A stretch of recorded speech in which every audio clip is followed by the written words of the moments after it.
Hello, I'm Bernie Martin Beck, and I get to talk history. And this is 150 years of history in the year 2007. And my guests are definitely the people who are recording the history and reliving the history. This is in Grants Pass. It's the most prominent building in all of town. Seen from every mountain you come into town, it's the Methodist Church. And I'm here to just invite all of you to drop by and see this beautiful thing. There's windows in here that let's ask my guest about the windows. And you are? I am Darrell Stafford. You are guests? Shirley Holzinger. And I'm Margaret Stafford. And what are these windows about that are so famous? Well, in the Gothic architecture, there is typically a little round window up near the head of the arch, and they're known as rose windows, a generic name. And particularly in our church, all four of the rose windows have been donated by various people. But the most prominent one is the one in the front that you look at from the pew, and that's known as the Gethsemane window.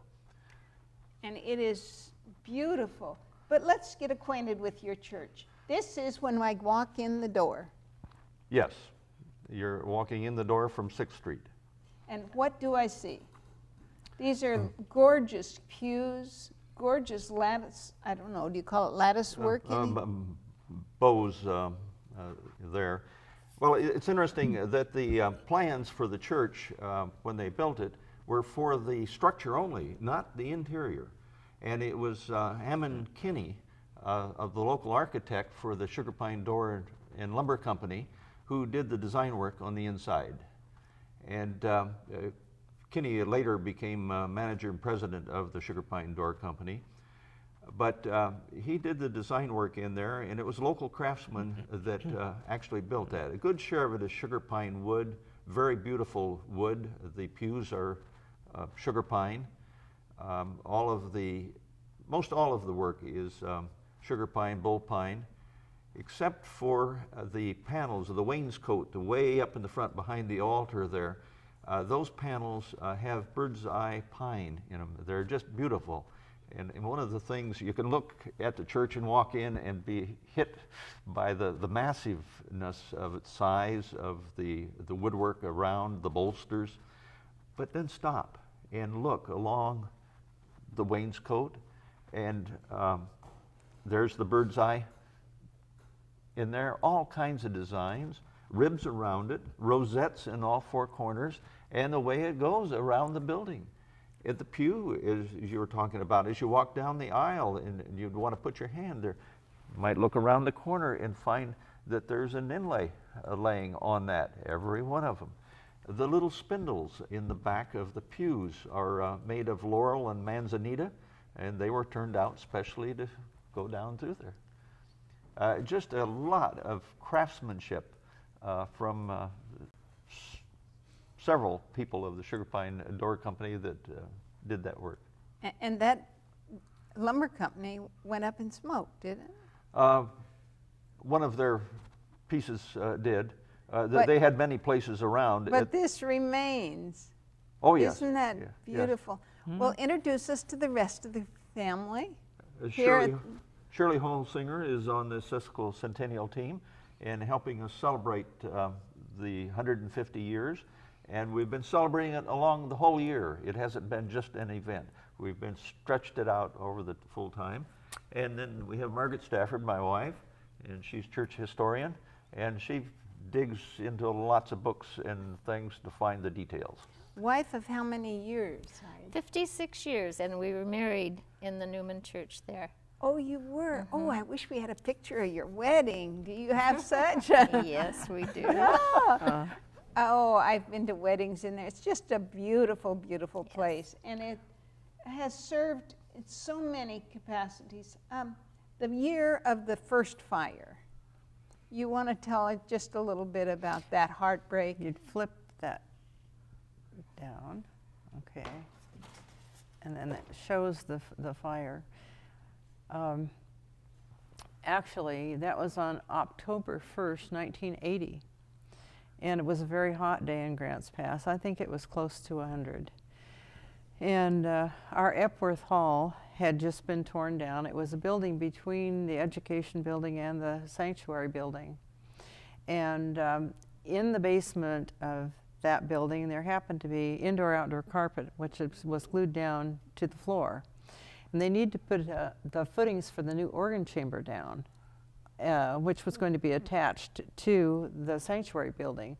Our previous organ chamber was in Epworth Hall, so we were without an organ chamber. We were actually without an organ at that point in time because all the pipes had been taken out. Providence. Yeah, they were stored in the parlor at that time. And anyway, in order to get that indoor-outdoor carpet up, they put a solvent on it and then went to lunch and came back and took a trowel or something to scrape the carpet up, and a ball of fire went up the rough-sawn timbers of the building, and the fire went into the attic. So most of the fire was up in the attic, and then in the roof. You can see where it's gone through to the roof there. It was kind of interesting that the fire also went under the platform, but we didn't discover that until many years later when we went to enlarge the platform and found out that it was all burned under there. But it put itself out apparently because of maybe lack of oxygen or maybe water. There was a lot of water being sprayed inside the sanctuary. In fact, we have a picture of what's right down here at the bottom of the hose actually inside the building, spraying water. And so there was so much water inside the sanctuary that they had to drill holes in the floor to let the water out. Oh, swimming pool. Yeah, really, swimming pool. Now this week, you've invited me to your church for a special. Yes. Well, in our year-long celebration, we've had every Sunday, we've had a little vignette about something having to do with the church or the Rogue Valley. And it's been really pretty interesting. Sometimes we have people dressed in costume and sometimes not. But my husband was there the day of the fire, and he actually went inside the church with Jerry Ryan, who was, what was he? He was fire inspector or something. Chief. Fire chief, there you go. Anyway, he went inside with him, and they were going to move the pulpit, and the embers started falling, and they decided to get out of there. But he went in essentially to get out the amplifier, because at that time he was the sound man. And so he went in to get out the amplifier. Anyway, yes, and so Len was standing out on the curb watching the fire when he was approached by Henry Martin, your brother, and Skip Bell, who was the pastor of the Seventh-day Adventist Church at that time. And they offered to let us use the sanctuary whenever we needed it. And so we did. We used it the following Sunday, and then I think we used it on Easter Sunday.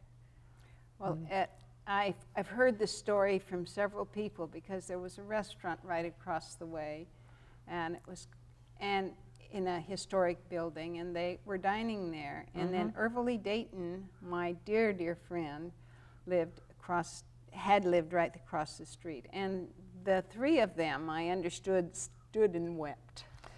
Probably so, and I think there were a lot more people too. I wasn't able to be there because we had a business at that time, and it was a Rotary Day. Len was off to Rotary, and I called him at Rotary, and he got all the Rotarians together who were from our church. They all headed down there to do what they could, and it was really very helpful. But they had 6th Street blocked off at M Street, clear down there. 7th Street blocked off at M Street. And 6th Street was blocked off, I don't know where, but it was wide open too, because they thought the steeple was going to fall. And that steeple is how tall? 125 feet to the top. And But in this case, the fire did not get into the steeple structure at all. awesome, just awesome. There's the articles about it, in the newspaper. What a spark lit off the carpet, lit off the solvent, lit off the carpet, lit off the church? That's what happened. They brought the architect. We had an architect we were working with. I was on building committee at that time, and we were working with an architect from Medford. And so they brought the architect over during the fire, and he went into the steeple to see what was going on in there and determined the fact that no, it wasn't really going to fall. Oh, Yeah. wonderful, wonderful. Now, the picture behind us is your logo for this, That's one of them. For the Sesquicentennial. and your job at the Well, Sesquicentennial.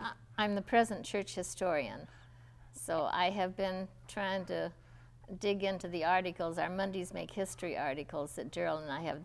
This one Monday was the 4th one that we have done during the year for the history of the church. Because it is a landmark like no other. It's, you predate the town's name, Yes. you predate the streets. Maybe a little side story there. We talked about Croxton, and Croxton was administrator for Jerome, which is Jerome Prairie. If you Jerome take it on Dwyer. Jerome Dwyer, yes, I get corrected there. And when he did the legal notice for Jerome Dwyer's death, please send your charges or whatever to me, Thomas Croxton, on the Rogue River. That's the legal notice that was published in Jacksonville. So it could have been from Crater Lake to the ocean. I remember we used to just put GPO, our city, on our envelopes, and you'd think nothing of it. This is so, why don't you tell me about the logo here? This is huge. Well, actually, my son, our son, designed the logos, and he designed 3 of them, and actually 4 of them. We've used them all. One is on your button, and one is on our shirts. This is very similar, except the steeple extends up. And one is that one, and then we had another one here earlier, and I thought, the one It's that's on in the the corner of the paper Courier. there. oh, yeah. Now this It's one, the rectangular one. the one with the cross. They just tell the story so beautifully, and my thanks to your son. Where do we go? What do you want to tell me about this? Well, that one in the upper right-hand corner shows all the pews that were tipped over. We had padding on the pews, and of course they all got waterlogged. And so they tipped them over to drain the water out. And then the pews were all picked up and stored in a warehouse building. Probably if you tip that one down, we might have something else. Maybe There not we on the go. fire, yeah. And the upper right-hand corner, you'll see the pulpit. The one on the left is the pulpit as it came out of the fire. It was charred, and David Couchant restored that, and it shows the restoration on the right-hand side. Beautiful. He did a gorgeous job, and I don't remember how many kinds of woods he said are in that. Do you remember, Darrell? I don't remember either. It's at least 11 in there, and It's it a- might be more. A work of art. How many people have sat in those pews? Do you have any idea? 1 million? I mean, I haven't counted, but in Turn to the historian. 150 years, a lot of people have sat in for those pews. a lot of weddings, a lot of funerals, and a lot of just worshiping God on a Sunday morning. The one, not how many, but how many can get in there. Maybe Margaret can tell that one better than I can. Dr. Luckridge's funeral? Oh, Dr. Lockridge funeral. Dr. Lockridge was a physician here in town. Right. Was killed in an accident down on the Caveman Bridge. And he was a trustee of the church. And so it was logical that he have a funeral here. Well, he was very, very well known. And he had a funeral in Portland, a big one. And he had one at the church. And it says there were 500 people at your church. the funeral at the church. And then they went up and had one at the high school. Oh my! But that's the biggest number that's reported in the Courier. And how you do that, I have no idea. There's a lot of people standing outside in my book. I think so. What, 350 seats in your church? Or? I don't think there are quite that many, but I do remember Christmas Eve service before they limited the number of people we could put in the building. We had a Christmas Eve service that we had about 400. But they were sitting in the aisles and up on the platform and every place. That was when we were probably the only church in town, other than the Catholic Church, that had a midnight service. And so they really crammed themselves in there, but we were permitted to do it at that time. Now, do you still have a midnight service on Christmas? 11 o'clock. We have two services. One is 11 o'clock, which we call a midnight service because it ends after midnight. The other one is an earlier family service. Mm-hmm. I just have been lucky enough to go to that earlier one. I look forward to going to the later one at some time. It's part of the privilege I have of looking at history around these parts, that I get to visit and meet folks like this. Have you always been history buffs, or was this something new? Well, I have been digging into history and genealogy for many years. You laugh. But for me, it's a gradual thing. It didn't happen all of a sudden. Let me relate that in a couple of ways here. One of the services that I was very taken by was at the end of the 1900s. You know, we're going to go to the year 2000. This is a big thing. And there was a service planned by the Josephine County Historical Society that used the building. They wanted the ambience of the building and the age and that. And that was done at the end of the year, and just used all of the history of Grants Pass and poured it all into that building with the little lamps and everything. And as I recall, part of that, it was the reporter for the Courier who went around and interviewed the mayor, the everybody that brought the stories together.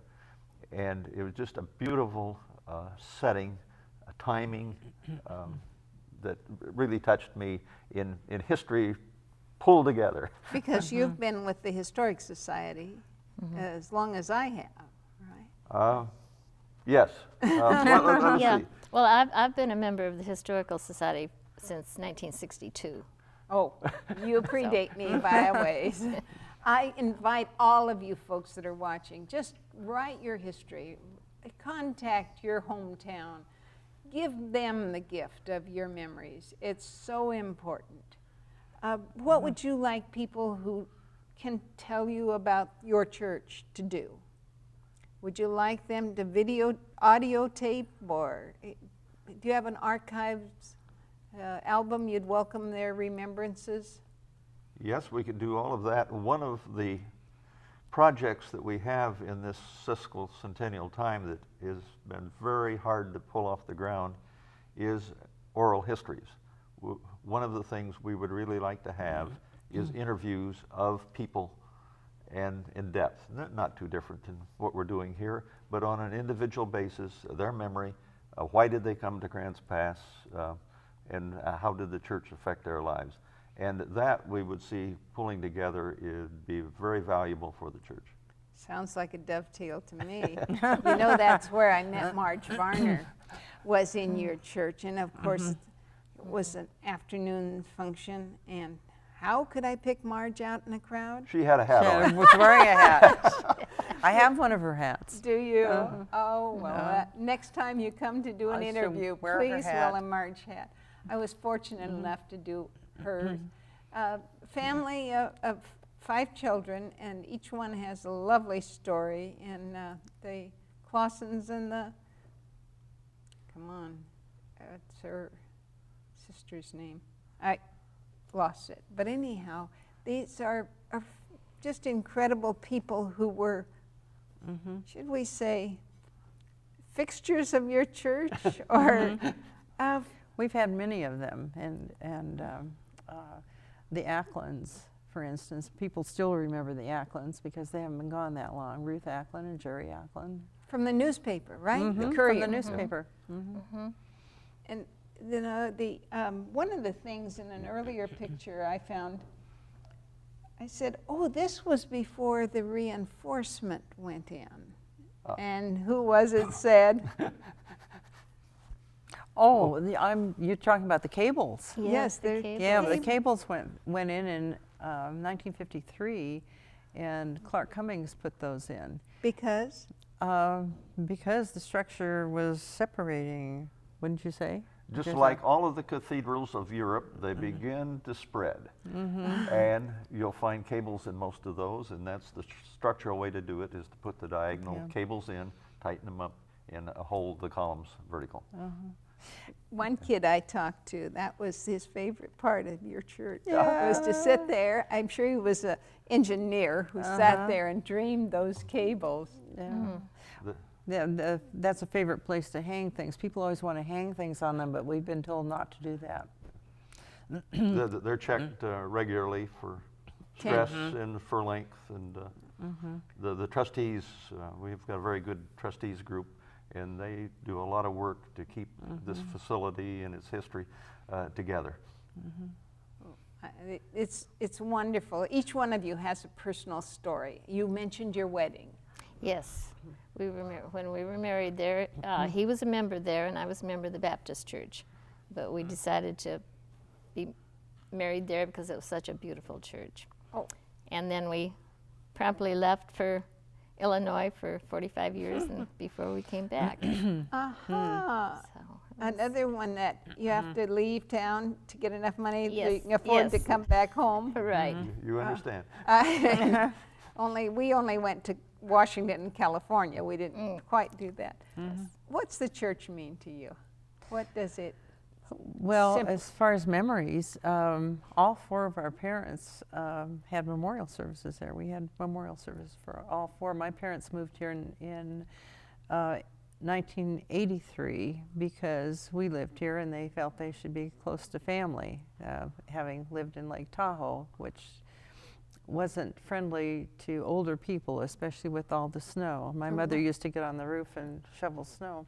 So anyway, we had all their memorial services there, and that's one of my fondest memories. And yours? Well, I think the history, if I will, and being able to tie it together, because there's a lot of meaning if we remember our past, the history, and we understand it. We're on a talking basis of some of these pioneers.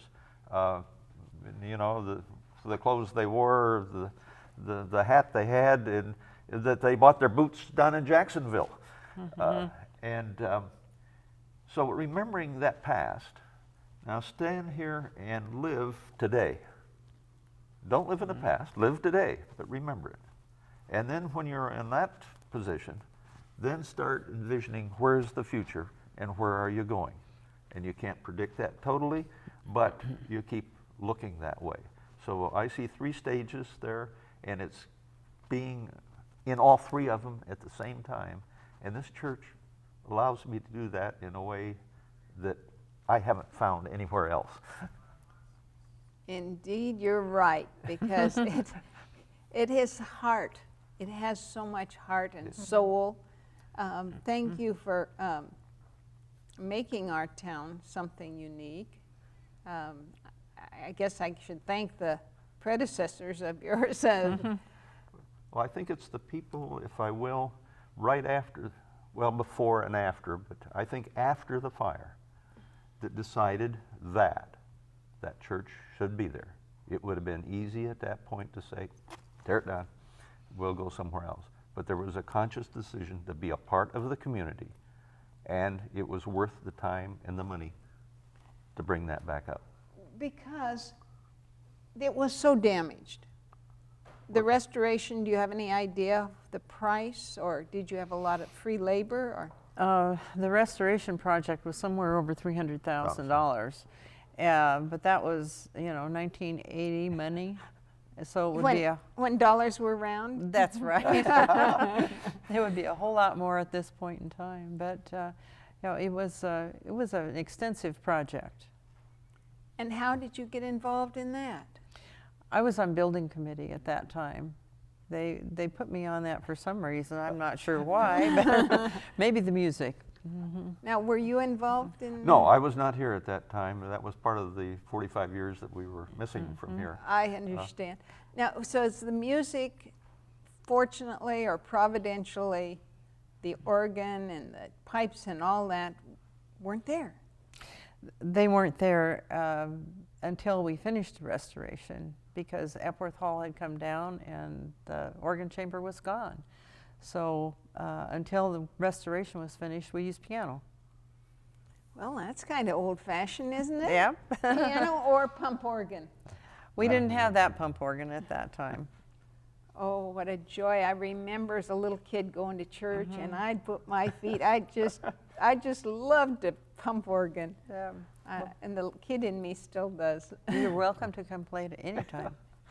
I don't know many songs. That's all right. One party thought. We've got a minute for me to say thank you so much. It's been a pleasure being here with you. And your church is wonderful, and I thank you for welcoming us all and being a historic place that has been treasured for all of us. Thank you for your music. Thanks, and Bernie. you invite us to come there for Christmas Eve, Anytime you want.